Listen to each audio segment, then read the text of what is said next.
దావీదు భక్తుడు అంటాడు, నేను పాపంలో పుట్టినాను, పాపంలోనే నా తల్లి నన్ను గర్భం ధరించును, నాలో మంచి ఏమీ లేదు, నాలో నీకు ఆయాస్కరమైనటువంటి సంగతులు ఎన్నో ఉన్నాయి, మంచి మార్గం లేదు, మంచి మార్గంలో నన్ను నడిపించు, నేను పుట్టుకతోనే పాపిని, జన్మంతోనే పాపిని అని చెప్తున్నాడు. చూసారా, ఆ జన్మ పాపము, ఆ బుద్ధి ఆ వ్యక్తికి వచ్చేసి వెంటనే చరిత్రలో రాయబడింది.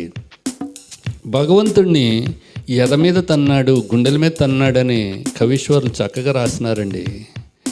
చూడండి, మానవుణ్ణి దేవుణ్ణి మనుషుడు ఏం చేయలేడంటే సంధించలేడు. మరి మానవుడేమో పరిమితుడు, దేవుడేమో అపరిమితుడండి.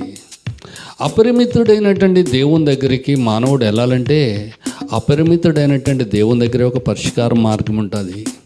ఆ మార్గమే ప్రభు అయినటువంటి యేసుక్రీస్తు అండి. చాలా కాలం